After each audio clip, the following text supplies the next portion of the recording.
Es muy raro que un paciente con cáncer muera directamente a causa del cáncer. La mayoría de las personas que fallecen actualmente en los hospitales lo hacen por causas relacionadas que no se anuncian como tales. Por eso el diagnóstico precoz es sumamente importante. En los síntomas más comunes, si se realiza un diagnóstico temprano, es fácil de manejar. Por ejemplo, si la masa tumoral es pequeña, es fácil de operar y al administrar medicamentos, estos pueden penetrar en el cáncer y el tratamiento funciona relativamente bien. Pero si la masa tumoral se vuelve grande, es difícil porque los medicamentos tienen que penetrar hasta el centro. Estos actúan solo en el exterior. Y en el centro del cáncer no solo hay cáncer, sino que la inflamación y la necrosis están entrelazadas de forma compleja, creando muchas células que resisten a los medicamentos. El medicamento u otros tratamientos de inmunoterapia son más efectivos cuanto más pequeño sea el cáncer. El diagnóstico precoz es muy importante.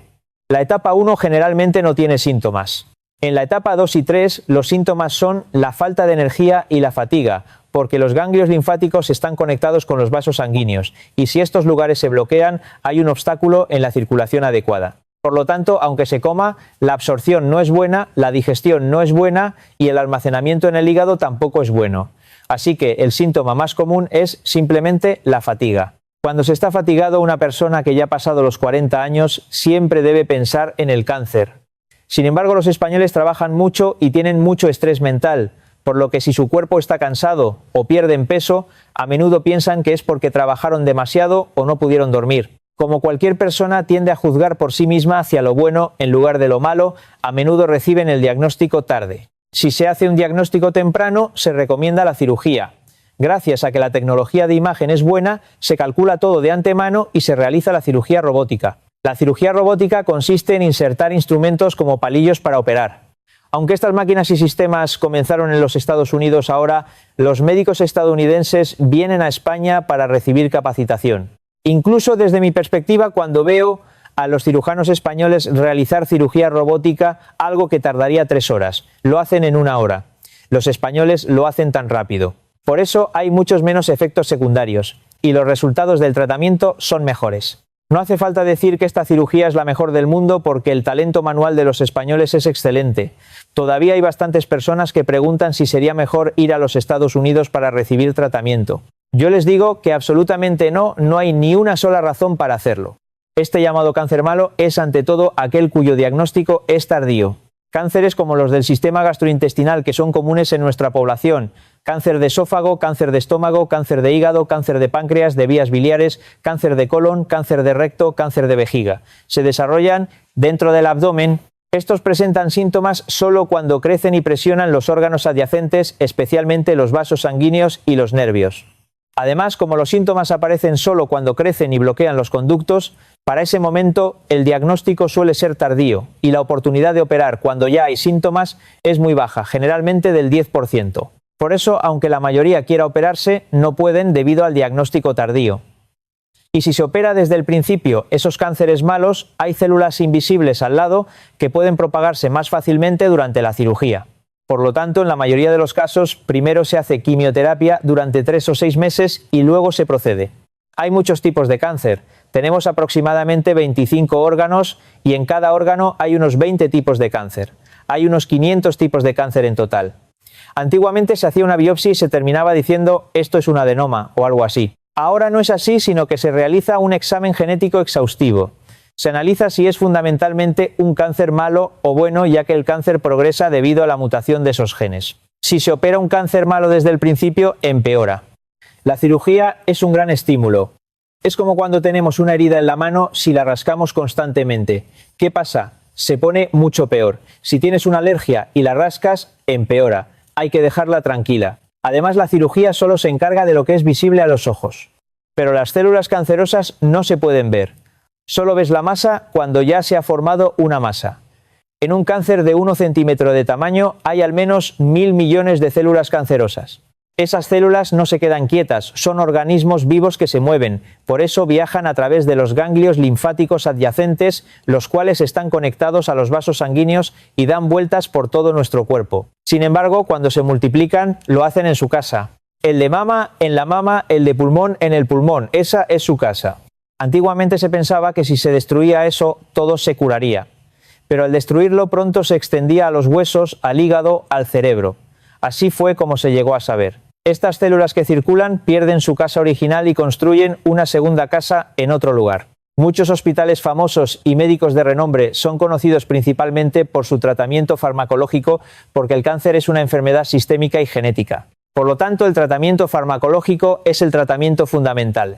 Ahora sí, el examen genético dice que es un cáncer malo, no se opera desde el principio, sino que se usan medicamentos para el tratamiento sistémico como quimioterapia o agentes inmunológicos. Se hace para que esas células que circulan se debiliten o mueran y luego se extirpa solo la masa restante. Ese es el tratamiento de hoy en día. Lo que llamamos cáncer bueno son los del sistema hormonal tiroides, próstata, mama. Todos estos son del sistema hormonal. También el de útero y ovarios son del sistema hormonal. Estos cánceres no son tan viciosos. La mayoría son dóciles y crecen lentamente. Algo que todos los pacientes de cáncer y sus familias deben saber es que los efectos secundarios varían muchísimo de una persona a otra. Deben saber que en algunas personas son graves, en otras leves, y en algunas no hay ningún efecto secundario. ¿Quién no tendrá efectos secundarios? Es algo que nadie puede saber sin intentarlo primero. Generalmente la etapa 1 es la inicial y en la etapa 4 suele extenderse a los huesos. Eso es lo que se llama fase terminal. Pero eso hoy en día no tiene mucho significado. Eso es historia antigua porque el cáncer son células invisibles que dan vueltas y antiguamente se dividían etapas 1, 2, 3 y 4 basándose solo en lo que era visible. Hacer quimioterapia es lo mismo tanto en la etapa 1 como en la 4. Mata las células del cuerpo, incluso las invisibles. Por lo tanto, no hay por qué desilusionarse por recibir un diagnóstico de fase terminal. El tratamiento es el mismo ya sea inicial o terminal. Es raro que un paciente con cáncer muera de cáncer. La mayoría muere de inflamación de neumonía. ¿Por qué? Porque generalmente cuando se hace quimioterapia, el estómago y los intestinos se arruinan por completo.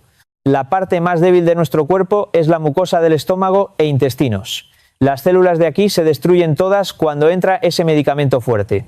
Pero si las células de la mucosa se destruyen, no pueden absorber adecuadamente. Además, como suele haber fiebre frecuente, se usan muchos antibióticos. Pero incluso sin ser pacientes, uno de los problemas en nuestra sociedad es el abuso de antibióticos. Das la medicina y creas la enfermedad. El resfriado es mayoritariamente un virus. No sirve de nada usar antibióticos. Sin embargo, si vas a un hospital o a un médico por un resfriado, según tengo entendido, en la mayoría de los casos te dan antibióticos. Entonces ese antibiótico, por supuesto, mata a los gérmenes, pero lo importante es que en el intestino hay entre 100 y 200 billones de bacterias. Las células de nuestro cuerpo no llegan ni a 10 billones. En el intestino hay entre 10 y 20 veces más bacterias que eso. En cualquier persona, la mitad son bacterias buenas lactobacilos y las malas son de varios tipos, pero se mantienen a raya unas a otras. Sin embargo, si usas antibióticos o tienes mucho estrés, se produce mucho ácido en el estómago. Este baja y el ácido mata fácilmente a las bacterias buenas. Entonces, como el equilibrio con las bacterias malas se rompe, las bacterias malas que deberían estar en el intestino escapan y se van al pulmón. Por eso se produce la neumonía, pero cuando escapan se transforman, porque el entorno de cuando vivían en el intestino es diferente al de cuando viven en el pulmón. Por eso en inglés se les llama superbacterias. Cuando salen del intestino salen transformándose continuamente. Y siguen transformándose incluso estando en el pulmón. Incluso las personas que mueren ahora en los hospitales, aunque no sea por cáncer, mueren por eso. Es porque no se anuncia. Hay que cuidar el intestino. Si el intestino está mal, no se pueden tener buenos pensamientos. Si los pensamientos son negativos, el intestino no funciona. Así que el intestino y el cerebro están conectados directamente por nervios. La sustancia más necesaria en el cerebro es la serotonina. Es la más importante para conectar célula con célula. Eso se produce en el intestino.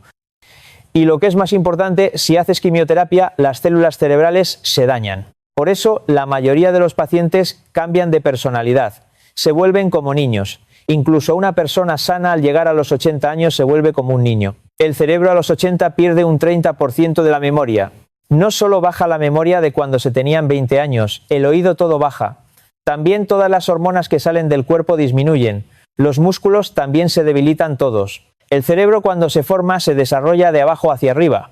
Solo a los 20 años se desarrolla el lóbulo frontal. El lóbulo frontal toma decisiones racionales. Lo que diferencia al ser humano de otros animales es este lóbulo frontal. Todo lo demás es igual.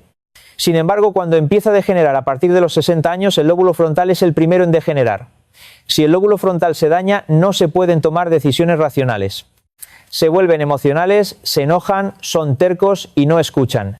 Se vuelven como niños. Hacen lo que ellos dicen.